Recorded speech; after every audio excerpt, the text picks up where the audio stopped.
Ang dalawa sa pinakasikat na love team ngayon sa kanilang henerasyon. Ilang proyekto na ang pinagsamahan nila bilang magka-love team, at nagsusumikap para may mapatunayan sa mundo ng show business sa Pilipinas. 5 taon pagkatapos ng pagsasama, sina Francine Diaz at Seth Fedelin, na tinawag ng kanilang mga tagahanga bilang Franceth. Ngunit ang tanong ng kanilang mga fans, ay kung sino ba kina Seth Fedelin at Francine Diaz ang mayaman. Siya si Seth Yan si Fran de Fedelin, na kilala sa pangalan na Seth Fedelin. Ipinanganak siya noong July 9, 2002, sa Dasmariñas, Cavite, kina Richard at Marga Fedelin na parehong taga-Romblon. Siya ang panganay sa kanilang magkakapatid. Nag-aral siya sa Dasmariñas Integrated High School. Mula pa noong bata pa siya, pangarap na ni Seth na maging seaman. Kung wala siya sa showbiz ngayon, nakikita niya ang sarili niyang hinahabol ang ganitong linya ng trabaho. Pero kung hindi seaman, sinabi ni Seth na malamang sa mga fast food chain siya magtatrabaho. Unang lumabas si Seth sa telebisyon bilang housemate sa reality show na Pinoy Big Brother, 8 noong 2018, kung saan siya ay evicted sa huling eviction sa batch na yon. Bagamat hindi niya napanalunan ang grand prize, maraming pagkakataon ang nabuksan sa kanya, kabilang na ang pinakamalaking break sa kanyang career, ang pagbibida bilang si Mikoy sa revenge drama ng ABS-CBN na Kadenang Ginto, kung saan nakasama niya ang Gen Z star na si Andrea Brillantes at Francine Diaz. Kahit malaki na ang kinikita sa pag-aartista at pagiging product endorser, hindi pa rin iniiwan ni Seth ang kanilang bahay kung saan siya ipinanganak at lumaki. Kung tutuusin ay kayang-kaya nang bumili ng bagong bahay ang aktor pero mas pinili pa rin niya ang manatili sa kanilang bahay kasama ang buong pamilya. Taon 2020, nang bumalik siya sa Cavite at iwan ang kanyang kondo sa Quezon City, at sinabi niya sa kanyang mama na bibitawan niya ang kanyang kondo, tapos pagbalik niya ng Cavite ang ginawa niya, yung kanilang bahay ay inunti-unti niyang ipaayos. Sa edad na 17, natupad na ni Seth ang kanyang pangarap na makabili ng sarili niyang sasakyan.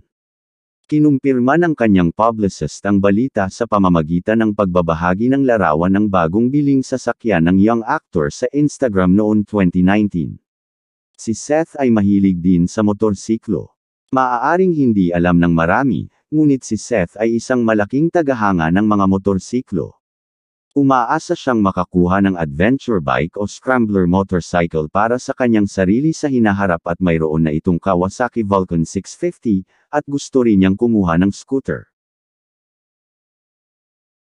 Co-own si Seth ng Tagaytay Cafe, ang kanyang first business venture. Pinasok na rin ng young actor na si Seth ang pagnenegosyo. Binuksan ang kauna-unahan niyang restaurant business, ang Cafe Saranggola sa Tagaytay. Business partner ni Seth sa Cafe Saranggola ang dating aktres at talent manager na si Bianca Lapus. Tila may ilang negosyo pa na gustong pasukin ni Seth.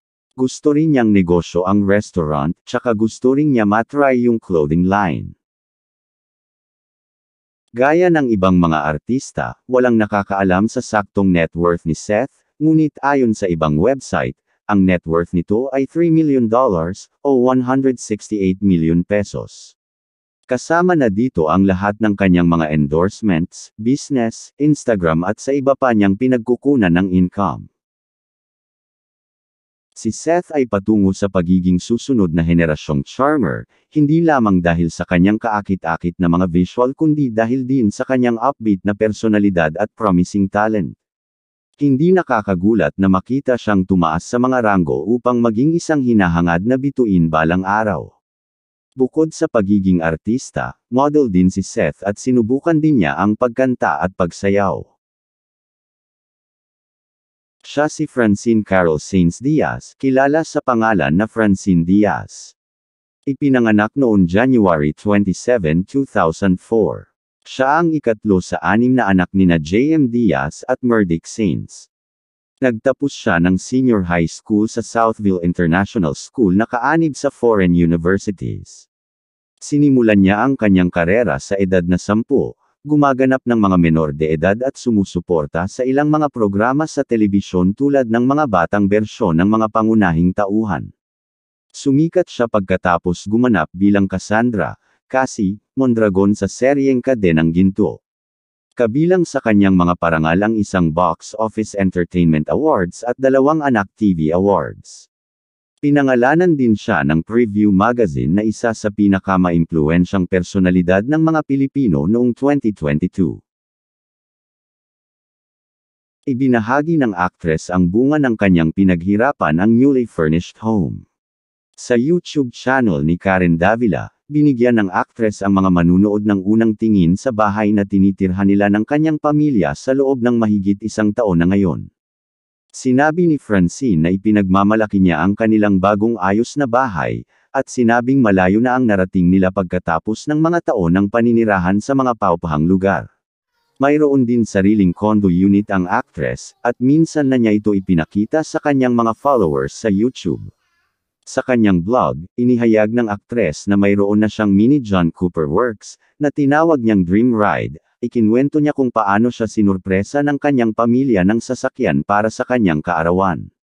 Ang teen actress ay mahilig sa mga pabango, at siya ay nasasabik na sa wakas ay magkaroon ng sarili niyang mga pabango. Nakipagtulungan siya ng malapit sa bench upang bumuo ng 2 pabango na nagpapakita ng kanyang personalidad. Ang Spring Day ay isang sariwa at mabulaklak na pabango, habang ang Royal Dream ay isang mas sophisticado at eleganteng pabango. Bihira ang young celebrity na magkaroon ng sariling fragrance line, at ipinapakita nito na sineseryoso ni Francine ang kanyang career. Bagamat hindi alam ang aktwal na net worth ni Francine, ngunit ayon sa ibang website, siya ay may hinulaang net worth na $13 milyon o 700 million pesos. Kasama na ang kanyang mga endorsements sa Instagram, YouTube at iba pang mga pinagkikitaan ng actress. Sa kanyang malaanghel na hitsura at kaakit-akit na down-to-earth na personalidad, naging isa siya sa mga celebrities na hindi mo kayang makuha. Sa paglipas ng panahon, napatunayan niyang may higit pa sa kanya kaysa sa pagiging Cassie Mondragon mula sa Kadenang Ginto. Parehong miyembro ng The Gold Squad sina Francine at Seth, isang grupo nila Kyle Echari at Andrea Brillantes na sumikat dahil sa kanilang drama series na magkasama, ang Kadenang Ginto. Si Seth Fedelin at Francine Diaz ay pareho lang na mayaman, marunong ang dalawa humawak ng kanilang kinikita bilang mga artista, at alam nila kung paano ito palakihin. Ang video na ito ay for entertainment at hindi kinukumpara ang kanilang yaman kundi inaalam lang natin ang bunga ng kanilang pagsusumikap bilang mga artista. Kung mayroong mali o kulang sa mga nabanggit ay pwede niyo i-clarify sa comment section. Salamat.